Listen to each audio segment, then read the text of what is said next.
Le bar des supporters sur Maritima, bonsoir à toutes et à tous, très heureux de vous retrouver en ce vendredi. Le vendredi, c'est souvent l'avant-match de la 24e journée de Ligue 1. Ce dimanche, c'est OM Nantes en direct sur Maritima avec les commentaires de nos deux amis Karim Attab et Jacques Bail. Salut les frérots, salut Karim. Salut tout le monde. Salut mon Jaco. Salut mes amis. On a beaucoup parlé de péripéties administratives cette semaine avec les sanctions contre Pablo Longoria. On va parler de sportifs aujourd'hui. Au moins une émission. Au moins une émission sur la semaine avec des Marseillais qui ont l'occasion de reprendre un petit peu des couleurs. Mais pour reprendre des couleurs et pour gagner dimanche, il faut éviter de reproduire ce qu'on a vu à Auxerre. Oui, bien sûr. Hein. Bon, après, rarement l'Olympique de Marseille a offert deux prestations je dirais insuffisante consécutivement. Il y a toujours eu, parce qu'on parle souvent du match contre PSG et le match contre la Auxerre, mais entre les deux, il y avait eu un match. Et le hasard fait que c'était Nantes. Le hasard où on avait gagné à Nantes sur le score de 2-1. Donc, moi, j'imagine pas une seule seconde l'OM d'aujourd'hui réitérer encore un non-match contre cette équipe nantaise pour faire suite à la prestation de samedi dernier à Auxerre. Après, le match de foot, il faut le jouer. Il va se jouer dans une très, très grosse ambiance. C'est clair et net. Il y a beaucoup de gens qui attendent beaucoup de choses. Je pense que les joueurs aussi, ils attendent pas mal de choses, comme on l'a vu avec Geoffrey Kondogbia cet après-midi, qui disait que, voilà, eux aussi, ils sentent qu'ils ont des choses à se faire pardonner. Et en plus, vu le contexte, il faudra mettre les bouchées doubles pour déjà conforter la deuxième place, parce que maintenant, avec le retour de Nice à 3 points, le retour de Lille à 5 points, il faut faire attention, quoi. Pour éviter le naufrage collectif tel qu'on l'a vu à Auxerre, il faut juste reprendre un petit peu les fondamentaux. Les fondamentaux, c'est jouer à sa propre valeur. Exactement, Marco. Après, tu demandais à Karim qu'est-ce qu'il faut faire. Et moi, je pense que ce qu'il faut faire, c'est déjà responsabiliser les joueurs en leur expliquant que ce qui s'est passé, ça s'est passé. Aujourd'hui, on l'a dit régulièrement, c'est eux les responsables sur le terrain du naufrage auxerrois. Ils nous doivent une revanche. Donc, il va falloir aussi prendre conscience que Léo Balerdi revient, et c'est pas rien, parce que souvent critiqué, je trouve que les gens ont été méchants à son égard. Je pense que quand il est là, c'est plus du tout la même défense. Donc, Olympique de Marseille, sur ce match-là, en plus, je pense, avec de la solidarité dans les tribunes, et ça fait du bien, parce que quand tu es joueur, quand tu es le staff, quand tu es président, de sentir tout ce peuple qui te pousse, il te pousse des ailes. Je me rappelle avoir eu dans le bar des supporters Sébastien Pérez qui nous disait, dans les courses, quelquefois en fin de match, j'avais les pieds, ils touchaient même pas par terre. Et donc, je peux comprendre cette expression, ce qu'apporte le public marseillais, et je pense que dimanche, dans ce genre de match, c'est l'ambiance qu'il va y avoir. Deux choses, j'en profite pour féliciter Sébastien Pérez et la SCAN, parce que demi-finaliste de la Coupe de France. Donc, ils ont réussi à tomber pas mal d'équipes. Là, c'était une équipe de Ligue 2.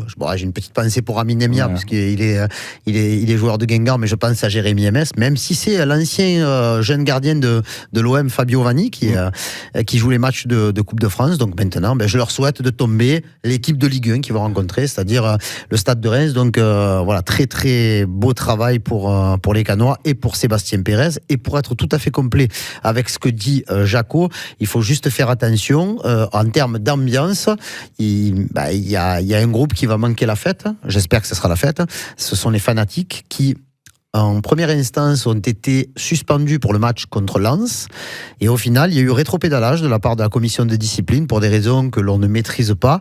Et du coup, c'est dimanche qu'ils ne seront pas là. Donc, pas de fanatiques dans le virage nord. Donc, ça va quand même faire un petit trou qui n'est pas négligeable. En termes d'ambiance, ils sont là aussi. Alors, je ne dis pas qu'il ne va pas y avoir une énorme ambiance, parce que l'ambiance, elle sera vraiment présente, mais c'est quand même dommage que pas tous les groupes de supporters ne soient présents pour ce moment qui sera sans doute, à mon avis, et je l'espère, fondateur pour la suite. Les péripéties de cette semaine ont occasionné beaucoup de tensions. Est-ce qu'on est sûr, je vous ai posé plusieurs fois cette semaine la question, est-ce qu'on est sûr que ça sera digéré, qu'on sera passé à autre chose, ou est-ce que ça sera latent quand même, il y aura un petit peu de pression, ou en tout cas de de vigilance plus. Mais on est sûr de rien, Marco. Regarde, nous, on est tous les trois ici au niveau... Et on est tendu. Voilà, de la réaction, on réagit tous différemment aux événements. Moi, tu me connais, je suis un hypersensible et chacun a sa sensibilité, chacun le ressent différemment. Tu peux avoir des joueurs qui peuvent se blesser suite à ça. Donc, il y a aussi, quand je parle souvent du staff élargi, quand tu as la qualité et la quantité du staff qu'a l'Olympique de Marseille, c'est aussi là qu'on a besoin d'un staff qui puisse aider les joueurs, ceux qui vont jouer, ceux qui ne vont pas jouer. Des fois, il faut parler, il faut rigoler, des petites tapes, tourner ça à la rigolade, prendre conscience qu'il s'est passé quelque chose, mais l'évacuer. Le système digestif, il est là. Tu manges, tu digères et tu évacues.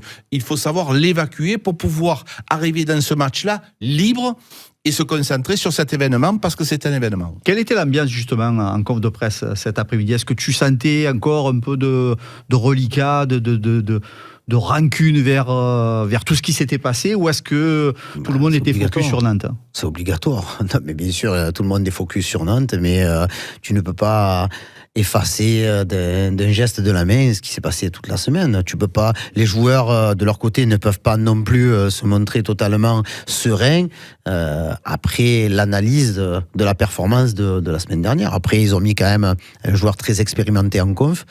C'est Geoffrey Kondogbia qui a quand même répondu. Je trouve que c'est une de ses meilleures conférences de presse parce qu'il a quand même dit des choses. Sagesse et bon sens. Ouais, toujours. Sagesse, bon sens, mais avec aussi le sens de l'analyse et de la critique. Et de l'objectivité. Oui, bien sûr. Même quand il a été questionné sur son, sur son match, sur ce qu'il doit apporter, il a pas botté en touche en disant non, je suis beau, je suis le meilleur, je suis ici, je suis là. Donc, et heureusement, hein. Mais non, tu sentais et j'aimais, c'est pas j'aimais, hein, il y avait plus de tension avec Roberto De Zerbi qui savait qu'il allait être interrogé sur Pablo Longoria, sur les arbitres, et c'est vrai qu'il y a une tirade qui fait quasiment 4 minutes où il explique, et c'est très très fort, moi je trouve, hein, c'est très fort, mais bon, dans ces moments-là, il est bon en conf, hein. Il nous donne à manger, hein, entre guillemets, parce que les explications et surtout la fin où il termine en disant mais voilà, je n'ai aucune intention de quitter l'OM, parce que quelques instants auparavant il répète que après l'Olympique de Marseille il n'entraînera plus en France pour plein de raisons, parce que il n'est pas venu. Je pense qu'il n'est pas venu parce qu'il y a un projet avec des joueurs. Il est venu parce que c'est l'OM. Parce que c'est l'OM, parce que ce sont les supporters, parce que c'est le Vélodrome, parce que c'est cette ville, parce que c'est cet environnement. Et, bien entendu, pour ne rien gâcher, il y a du potentiel. Et il y a un projet au moins sur 3 saisons. Mais Roberto De Zerbi était un peu plus tendu. Et, alors, on va voir. Hein, il a annoncé qu'il ne parlerait plus des arbitres jusqu'à la fin de son contrat.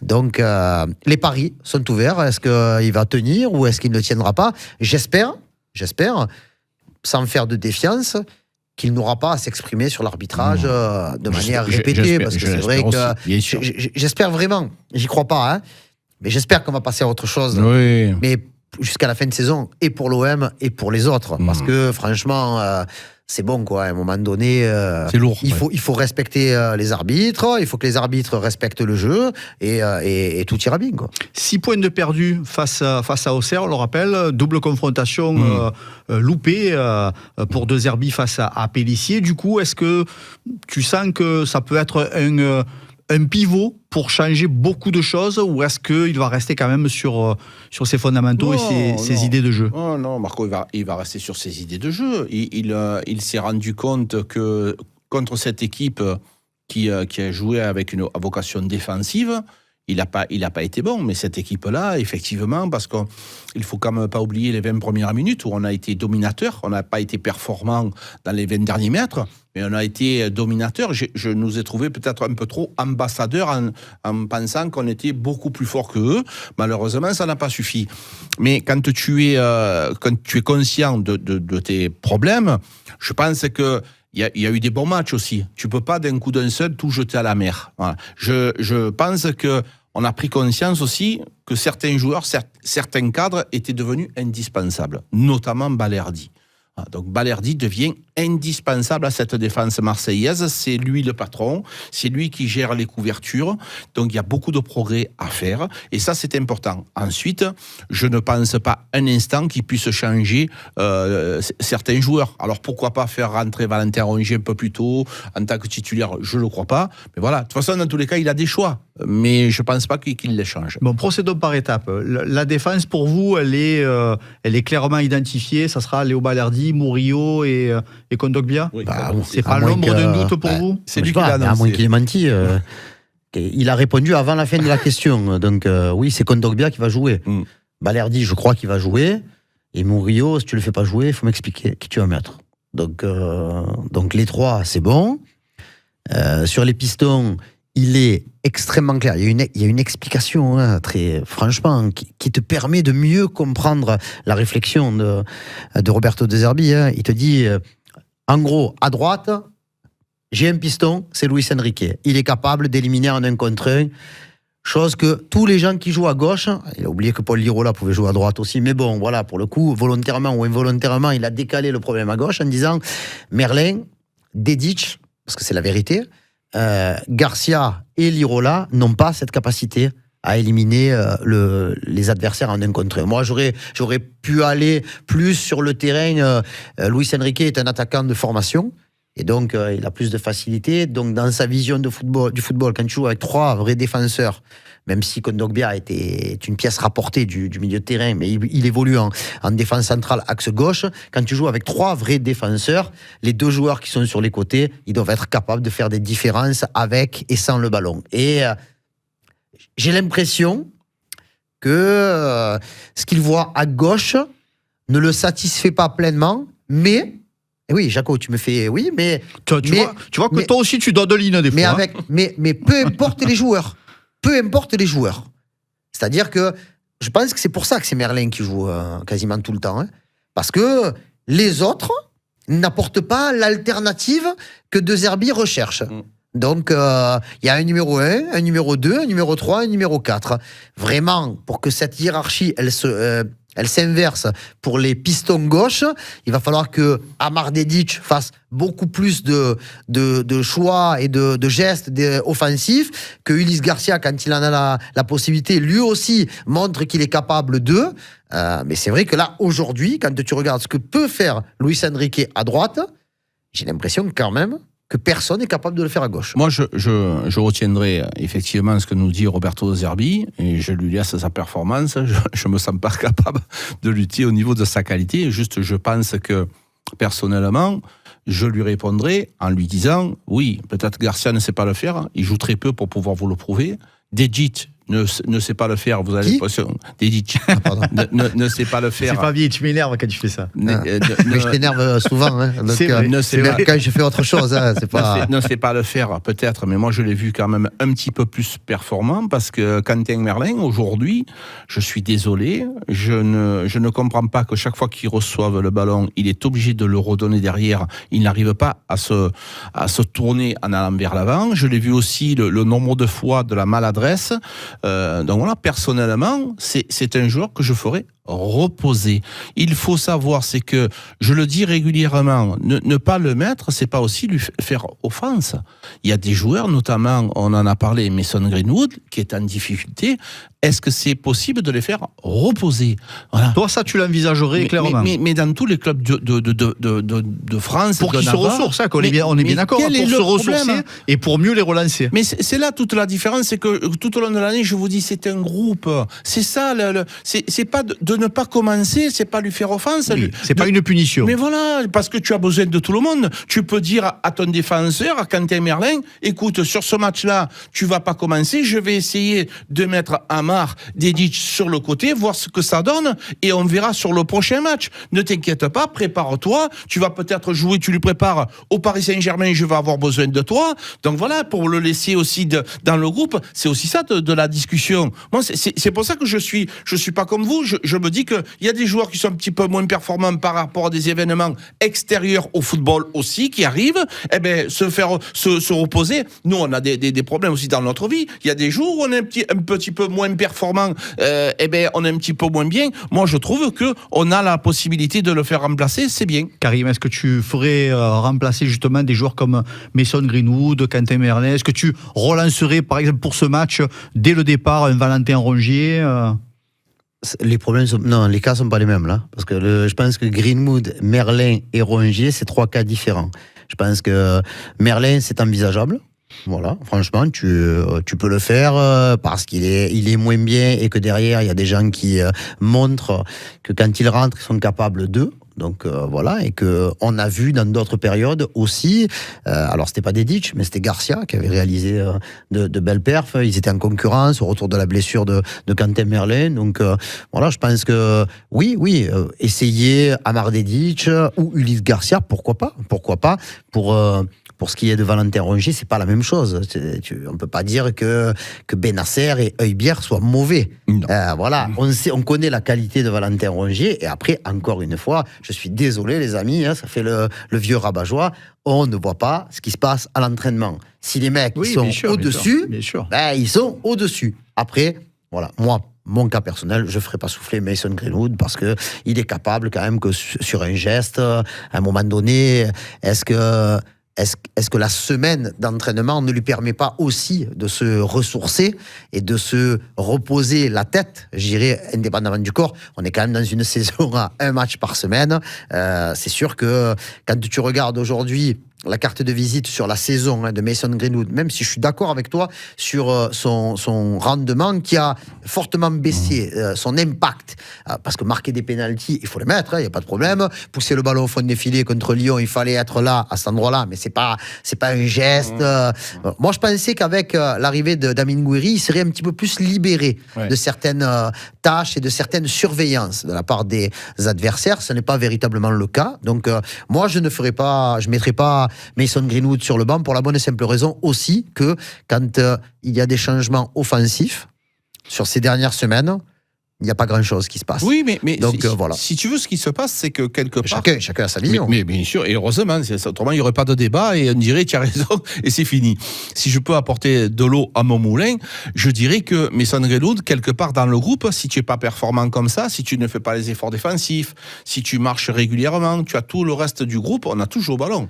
À un moment donné, quand il y en a un qui court pas, qui fait pas les replis défensifs, toi, moi, ton collègue, tu vas dire, oh frérot, à un moment donné, tu reviens. En tout cas, ouvertement, Kondogbia a parlé de Greenwood et il a dit qu'il avait aucun doute sur le fait que... Mais voilà. Mon chéri, ça c'est en conférence de presse, ils sont préparés. Après, sur le terrain, il se passe d'autres choses. Il aurait très bien pu dire, il y a d'autres joueurs qui sont peut-être en capacité d'apporter quelque chose. Je pense que ça serait pas légitime de sa part, c'est pas à lui à répondre à ça, c'est à l'entraîneur. Donc, je pense qu'il y a des joueurs que ça peut agacer son comportement. Donc, il faut aussi avoir de la vigilance. Et l'avertir, lui dire, attention, j'ai besoin que tu sois mieux que ce que tu as été jusqu'à présent. Quand tu connais les performances de ce joueur, quand tu connais les qualités de ce joueur, la question de savoir, tu te poses pas la question de savoir s'il est bon.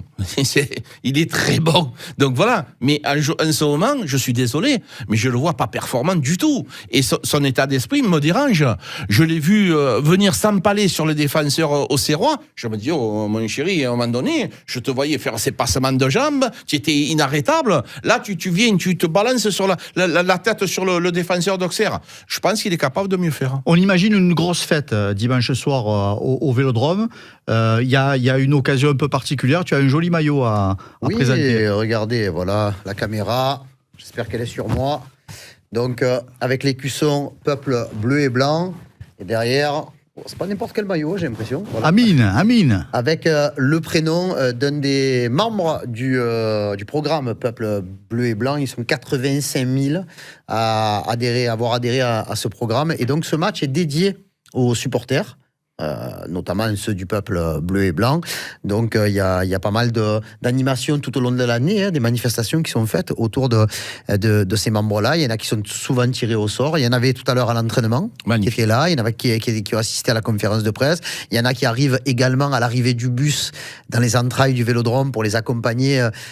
Donc voilà, il y a des trucs sympas. Et là, il y a 20 prénoms qui ont été tirés au sort pour apparaître sur le dos du maillot, au-dessus du nom du joueur. Donc pour Gouiri, ça sera Anna, je crois. Hein. Anna avec un seul N. Voilà, très bien. Et vous le voyez là, peut-être. Anna. Non, on le voit pas. Je n'aime pas le mec. Hein, mais bon, voilà.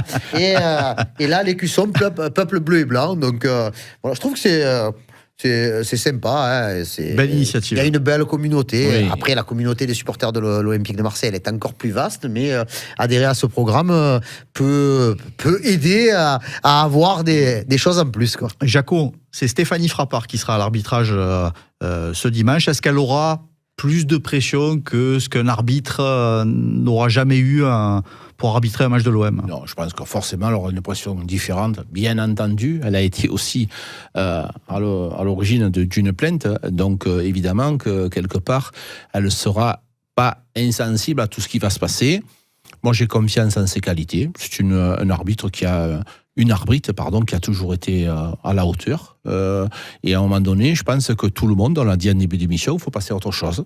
Il faut penser au football, il faut arrêter avec ça. Voilà, il faut, chaque fois qu'il y a un arbitre de nommé, on va se plaindre, ça ne va pas être possible.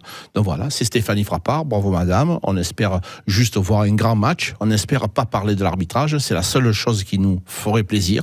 Parce que quand un bon match il est fait par un bon arbitre, normalement on n'en parle pas. Mais je pense qu'on va se régaler. Et on va parler des pronostics pour terminer cette formidable émission. Karim Attab, OM Nantes.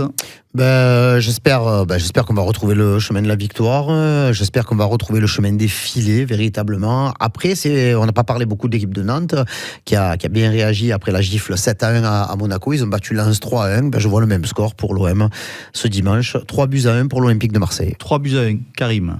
Jaco, il va dire 4-0. 4-0. Minimum, voilà. Est-ce que je peux dodoliner ou pas? Dodoline, mon chéri. Mais j'espère, si tu veux, du fond du cœur, parce que je pense que ça sera un match différent. Et je compte sur les joueurs de l'Olympique de Marseille, parce que je sais qu'on a des joueurs d'expérience capables de relever le challenge. Allez, Monaco, Reims, Saint-Etienne, Nice et PSG Lille seront aussi des matchs très importants à suivre pour cette journée. Nous, on va d'abord s'occuper de nos affaires. OM Nantes, ça sera dimanche soir. Et on va jouer en connaissant les résultats de tout le monde. Donc voilà, ça pourra mettre un petit peu plus de pression, ou ça pourra te donner la possibilité de creuser un petit écart avec certaines équipes. Donc voilà, mais nous, on est focus exclusivement sur le match de l'OM, quoi. Et c'est une grande soirée football à laquelle on vous convie, comme chaque week-end. OM Nantes à vivre en direct sur Maritima.